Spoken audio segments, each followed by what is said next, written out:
Well, the kids are in school and deep into learning this morning, but did you know their environment could be hindering them from absorbing all of that necessary information into those little brains there? Well, one aspect of creating a learning atmosphere that is often overlooked is the furniture. Yes, the furniture in the classroom.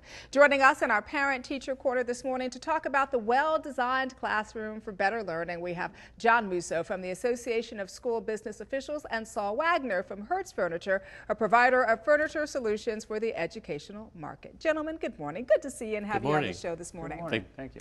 You know, something I really never thought about, the well-designed classroom or the furniture that my children are sitting on. Why should parents be interested in the furnishings in a classroom? Every parent is concerned about how their child learns in their education and their test scores, obviously. But what we seem to don't put together is the furnishings, the classroom environment has a direct relationship not only on how children learn, but on their behavior. And teachers can't teach unless a student's discipline is in order.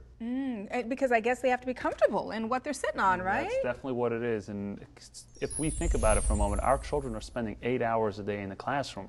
And if students are comfortable, they will learn better in that environment. That's true. All right, so then what can schools do to create a well-designed classroom? Well, several things. I mean, first of all, I think schools have to be strategic in how they plan their classrooms, strategic in how they purchase and what they purchase. Really important, especially today when budgets are dwindling. Yeah, and you talk about dwindling budgets, but you also talk about what you said, which is so important, Saul, which is you have to kind of find furniture that works, but that you can also repurpose and that you can continue to use. There's no question about that. And today's designers of furniture have taken all of that into account. We've looked at how the industry has changed, how the classroom has changed over all these years, how technology has come into the classroom. And furniture there's so many different options in furniture today to take advantage of all those changes. So a school needs to say, what are we going to be doing with this room? What are the teaching styles that are going to be going on in this classroom? And then they need to come to a furniture specialist, such as us at Hertz Furniture, and say, this is what we want to use this room for today and in the future. And we have furniture solutions for every type of environment, for every type of teaching style. All right, so Saul, we visited multiple classrooms as examples of different ways to utilize furniture for different age groups. Could you tell us what we found? Well, we found that in the younger age groups, the furniture is designed in such a way that the desks are not moved that much during the day. The same desk can be used in a potted environment or a group environment, or as a standalone environment, whereas in the older age groups, the students can be moving those desks around. I do want to talk a little bit about the budget constraints. When you're talking about creating a flexible or new classroom learning environment, what should parents be aware of? And I want both of you to chime in on this one.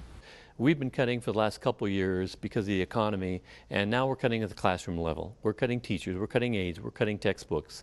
And so when schools put forward budgets that have things in them that may seem like fluff, like flexible and great design classroom furniture, typically those are the types of things that people criticize.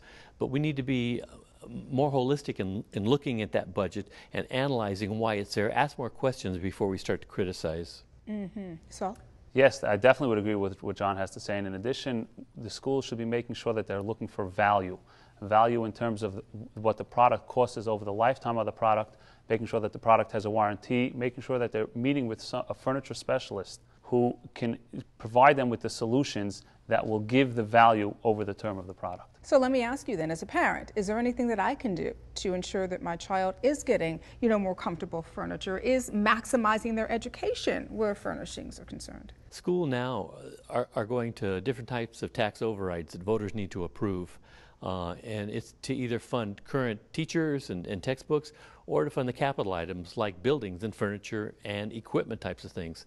And so when parents go out and vote yes or no, they need to make sure they're educated in terms of why are we asking to put these types of things in the budget? Why do we need additional dollars? And sometimes we don't understand that a teacher's teaching style directly affects a student's learning ability. And you're nodding your head yes to that. Yes, I agree 100%. Parents should be conveying to the schools what's important to them. Comfort of their children is important to them. If environmentally friendly products are important to them, if made in the USA is important to them, convey what's important to you as a parent to to the administration of the schools. Good information, gentlemen. Thank you so much for coming by and sharing it with us on the show this morning. Thank you. Thank you. I appreciate it. And for more information on student furniture, simply log on to the website hertzfurniture.com. Oh, and don't forget to log on to thebalancingact.com for more information and tools in our Parent Teacher Corner.